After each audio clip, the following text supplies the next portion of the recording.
प्यारे बच्चों, स्वागत है आपका इकोनॉमिक्स सॉल्यूशन विद केकेएस में। और आज का हमारा टॉपिक है आय अथवा रोजगार अथवा उत्पादन का संतुलन स्तर। मैक्रो इकोनॉमिक्स में ये जो टॉपिक है इसमें हम दो विचारधाराएं करेंगे, परंपरागत विचारधारा और केंज की विचारधारा। तो स्टार्ट करने से पहले जिन विद्यार्थियों ने अभी तक चैनल को सब्सक्राइब नहीं किया है वो सब्सक्राइब कर लें, शेयर कर दें, ताकि ये ज्ञान आगे भी बढ़ता रहे और सबको मिलता रहे। तो स्टार्ट करते हैं हमारा टॉपिक आय, रोजगार और उत्पादन का संतुलन स्तर। आय, रोजगार, उत्पादन का संतुलन स्तर अर्थशास्त्र में वहाँ निर्धारित होता है जहाँ पे समग्र मांग और समग्र पूर्ति दोनों बराबर होते हैं। अर्थात एएस और एडी जहाँ दोनों बराबर होंगे वहाँ पर आय, रोजगार और उत्पादन के संतुलन स्तर का निर्धारण होता है। दूसरे शब्दों में, जहाँ पर बचत और निवेश बराबर होते हैं वहाँ पर भी संतुलन स्तर बराबर होगा। हमने बात की कि जहाँ पर एडी बराबर होगा एएस के वहाँ संतुलन स्तर होगा। एडी हम जानते हैं कि सी प्लस आई होता है और एएस हम जानते हैं कि सी प्लस एस होता है। तो सी से सी कैंसिल हो जाएगा। तो जहाँ पर बचत और निवेश दोनों बराबर होंगे वहाँ पर संतुलन स्तर का निर्धारण होगा। इस आय, उत्पादन और रोजगार के संतुलन स्तर के संदर्भ में दो विचारधाराएं हैं, परंपरागत विचारधारा और केंद्रीय विचारधारा। तो सबसे पहले हम करते हैं परंपरागत विचारधारा, जो कि मार्शल, रॉबर्टसन और पिगो के द्वारा दी गई है। ये विचारधारा भी ये मानती है कि जहाँ पर समग्र मांग और समग्र पूर्ति दोनों बराबर होते हैं वहाँ पर अर्थव्यवस्था में आय, उत्पादन और रोजगार का संतुलन स्तर पाया जाता है। परंतु इस विचारधारा में यह माना गया है कि जो पूर्ण रोजगार है वो एक मुक्त अर्थव्यवस्था की समान स्थिति है। अर्थात प्रत्येक स्वतंत्र अर्थव्यवस्था में पूर्ण रोजगार हमेशा ही पाया जाता है। अगर बेरोजगारी होगी भी तो वो बाजार शक्तियों द्वारा अपने आप ठीक हो जाएगी, उसमें सरकार को इंटरफेयर करने की कोई आवश्यकता नहीं है। अब उन्होंने ये बात किस आधार पे कही कि मुक्त अर्थव्यवस्था में सदैव पूर्ण रोजगार पाया जाएगा? उनकी इस बात के पीछे दो आधार हैं, दो मुख्य निष्कर्ष हैं, दो बेस हैं, जिसके आधार पे उन्होंने बात कही कि अर्थव्यवस्था में हमेशा ही पूर्ण रोजगार पाया जाएगा। जो समग्र पूर्ति है वो समग्र मांग के हमेशा ही बराबर रहेगी। जो उनका पहला आधार है वो है से का बाजार नियम। जे.बी. से एक अर्थशास्त्री हैं। इनका जो बाजार नियम है वो ये कहता है कि पूर्ति अपनी मांग का निर्माण स्वयं करती है। अर्थात जितना भी उत्पादन किया जाएगा वो संपूर्ण उत्पादन बाजार में बिक जाएगा और कुछ भी शेष नहीं रहेगा। अगर हम वस्तु विनिमय प्रणाली की बात करें तो देखिए, वस्तु विनिमय प्रणाली में क्या था कि जिस वस्तु का निर्माण किया गया है वो दूसरी वस्तु के साथ बदली अवश्य जाएगी। तो आपने पूर्ति की उतनी ही मांग क्या हो जाएगी, क्रिएट हो जाएगी। और अगर हम बाजार अर्थव्यवस्था की बात करें जहाँ पे कि मुद्रा शामिल होती है तो हम इसे इस प्रकार समझ सकते हैं कि मान लीजिए 100 करोड़ का उत्पादन किया गया। इस 100 करोड़ के बराबर साधनों को आय दे दी गई। जिस उत्पादक ने 100 करोड़ का उत्पादन किया उसने 100 करोड़ के बराबर जो हमारे साधन हैं, भूमि, श्रम, पूंजी और उद्यमी, उनको इनके बराबर आय दे दी। तो वो जो आय उनको प्राप्त होगी वो आगे क्या करेंगे, 100 करोड़ की डिमांड करेंगे। इस प्रकार से जो सर्कल है हमेशा चलता रहेगा।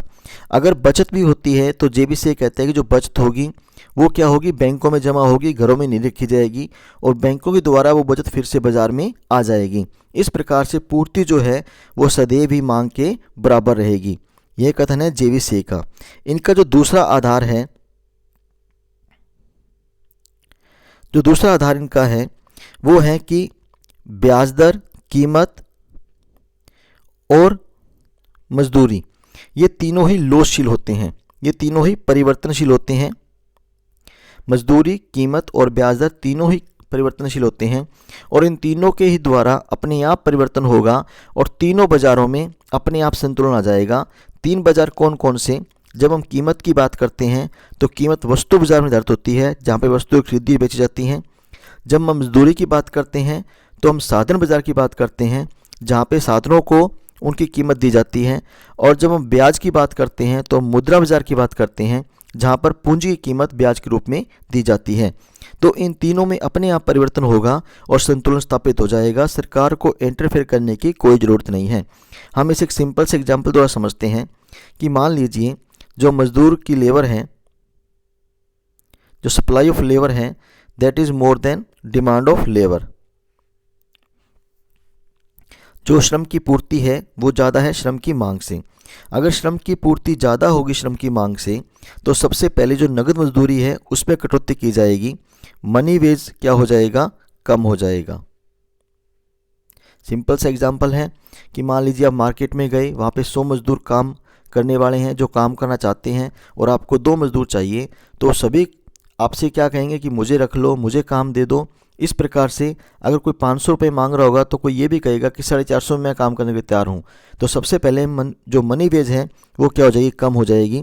मनी वेज कम होने से क्या होगा, जो उत्पादक की कॉस्ट ऑफ प्रोडक्शन है, उत्पादन की जो लागत है वो क्या हो जाएगी, कम हो जाएगी। Cost of production, cost of production कम होने से क्या होगा, जो उत्पादक की लागत कम होगी तो उत्पादक क्या करेगा, जो प्रोडक्ट के प्राइस हैं वो कम करेगा और दूसरी तरफ जो प्रॉफिट है उसका वो इंक्रीज हो जाएगा।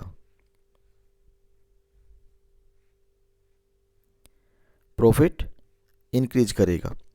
अब प्राइस डिक्रीज करने से और प्रॉफिट इंक्रीज होने से, प्राइस की डिक्रीज होने से जो प्रोडक्ट की डिमांड है वो क्या हो जाएगी, ज़्यादा हो जाएगी। जब प्रोडक्ट की डिमांड ज़्यादा होगी, जो डिमांड ऑफ प्रोडक्ट है वो क्या हो जाएगी, ज़्यादा। जब वस्तु की मांग बढ़ेगी तो वस्तु को उत्पादन ज़्यादा करना पड़ेगा, आउटपुट इंक्रीज करना पड़ेगा।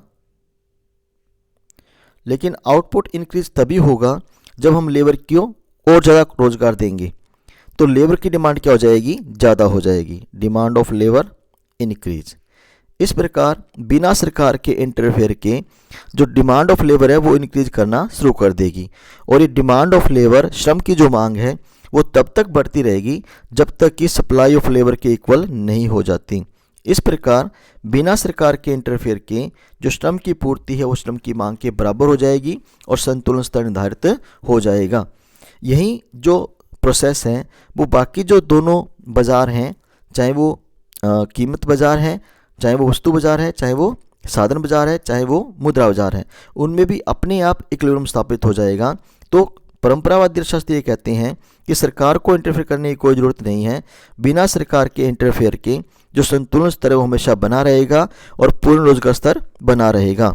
उनकी इसी विचारधारा के आधार पे जो समग्र पूर्ति वक्र है वो पूर्णतः बेलोचदार होगा। इस प्रकार से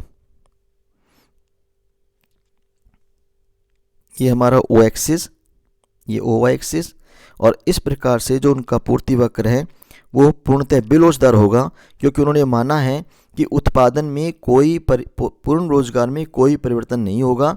जब पूर्ण रोजगार में परिवर्तन नहीं होगा तो उत्पादन में क्या होगा, अपने उच्चतम स्तर पर होगा और वो स्थिर होगा।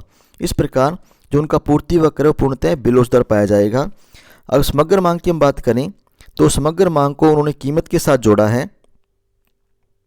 जिस प्रकार से माइक्रो इकोनॉमिक्स में जो कीमत है वो मांग को प्रभावित करती है, उसी प्रकार से उन्होंने कहा है कि जो समग्र मांग है वो भी कीमत के द्वारा प्रभावित होती है और उसका विपरीत संबंध पाया जाता है।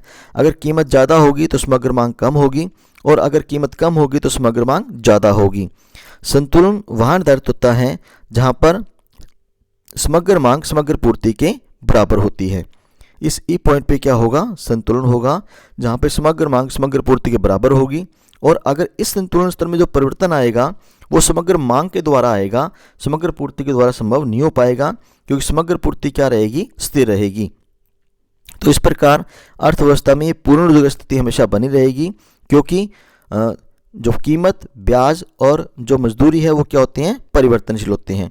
ये परंपरावादी विचारधारा है समग्र मांग और समग्र पूर्ति की धारणा में। जो उनकी दूसरी धारणा है वो है बचत और निवेश संतुलन। परंपरावादी अर्थशास्त्री ये मानते हैं कि जो निवेश है, जो मुद्रा की मांग है, वो ब्याज दर का फलन है, अर्थात जो आय है वो ब्याज दर पर निर्भर करता है। यहाँ पर आय जो निवेश हैं उसे हम मुद्रा की मांग भी कह सकते हैं कि निवेश करने के लिए मुद्रा की मांग की जाती है, वो ब्याज दर पर निर्भर करेगी। अगर ब्याज दर ज़्यादा है तो काम में पैसा लगाने के लिए जो निवेश की मांग है वो कम की जाएगी, क्योंकि कॉस्ट ऑफ जो मनी है वो क्या हो गई, ज़्यादा हो गई ब्याज दर के रूप में। और अगर ब्याज दर कम है तो निवेश के लिए जो मुद्रा की मांग है वो क्या होगी, ज़्यादा होगी। अर्थात निवेश का ब्याज दर के साथ विपरीत संबंध पाया जाता है। अगर निवेश कम होगा, अगर ब्याज दर कम होगी तो ब्याज निवेश के लिए मुद्रा की मांग ज़्यादा होगी, और अगर ब्याज दर ज़्यादा है तो निवेश के लिए मुद्रा की मांग कम होगी। इस प्रकार जो आई फंक्शन है, जो आई जो वक्र हैं वो क्या होगा, नेगेटिव स्लोप होगा। यहाँ पर हम ब्याज दर शो कर रहे हैं और यहाँ पर हम निवेश शो कर रहे हैं, तो जो निवेश फलन है, जो निवेश वक्र है वो नेगेटिव संबंध दिखाएगा ब्याज दर के साथ। जितना ब्याज दर ज़्यादा होगा उतना ही निवेश कम, जितनी ब्याज दर कम उतना ही निवेश ज़्यादा। अब हम बात करते हैं बचत की। अगर हम बचत की बात करें तो जो बचत है उसे मुद्रा की पूर्ति कह सकते हैं। तो बचत जो है वो ब्याज दर पर ही निर्भर करेगी परंपरा के अनुसार।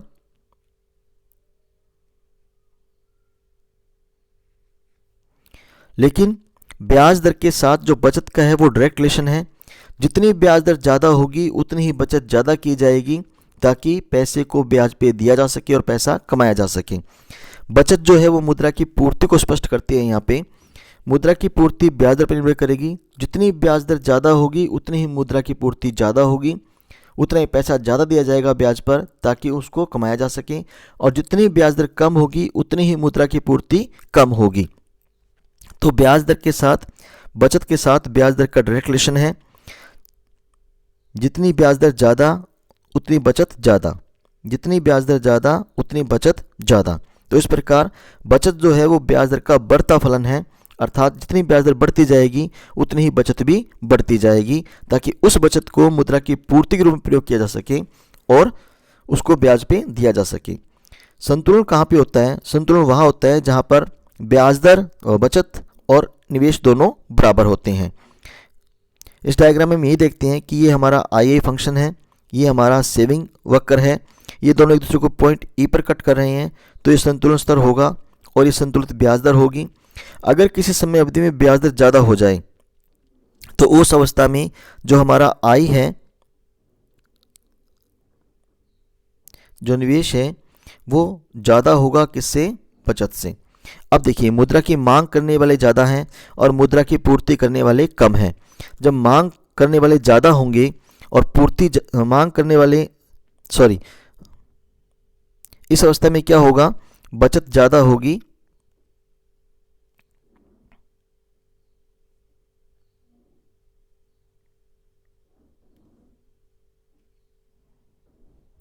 इस अवस्था में क्या होगा? जो बचत है, जो मुद्रा की पूर्ति है, वो ज़्यादा होगी निवेश से। किस अवस्था में? जब ब्याज दर ज़्यादा हो।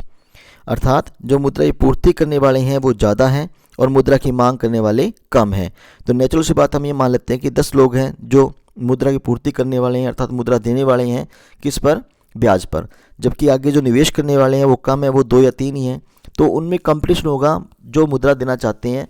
कोई ये कहेगा कि चलो मार्केट में 4% रेट ऑफ इंटरेस्ट चल रहा है, आप मुझे 3.5% दे दीजिए। तो अपने आप ब्याज पर क्या आएगा? दबाव आएगा कम होने का, और ब्याज दर तब तक कम होती रहेगी जब तक कि दोनों बराबर नहीं हो जाती। इसी प्रकार से अगर किसी समय अवधि में ब्याज दर कम है तो जो आई है वो ज़्यादा हो जाएगा किससे? बचत से। निवेश ज़्यादा होगा सेविंग से। कौन सी अवस्था? ये अवस्था जिसमें ब्याज दर कम होगा। जब ब्याज दर कम होगा तो उस अवस्था में मुद्रा की मांग करने वाले ज़्यादा हैं और पूर्ति करने वाले कम हैं। अर्थात डिमांड तो 10 लोग कर रहे हैं लेकिन पूर्ति करने वाले 2 या 3 ही हैं। तो सबको पैसा चाहिए। तो ये कहेगा कोई कि चलो भाई बाज़ार में 4% ब्याज दर चल रही है, मैं आपको 4.5% दे दूंगा, लेकिन पैसा मुझे दे दीजिए काम में लगाने के लिए। तो निवेश अर्थात मुद्रा की मांग ज़्यादा होने पर और पूर्ति कम होने पर ब्याज पर प्रभाव पड़ेगा बढ़ने का, और ये ब्याज दर तब तक बढ़ती रहेगी जब तक कि दोनों बराबर नहीं हो जाते। इस प्रकार बिना सरकार के इंटरफेयर के जो बाजार शक्तियां हैं वो अपने आप संतुलन स्तर ले आएगी।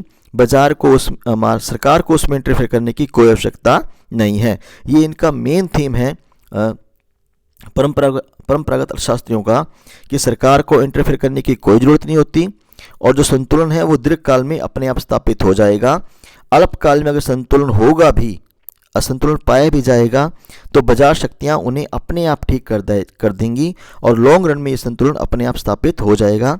अर्थात जो समग्र मांग और समग्र पूर्ति है वो सदैव क्या रहेंगे, बराबर रहेंगे। तो ये थी हमारी परंपरागत विचारधारा। अगर टॉपिक अच्छा लगा तो चैनल सब्सक्राइब जरूर कर दीजिए। धन्यवाद, थैंक यू।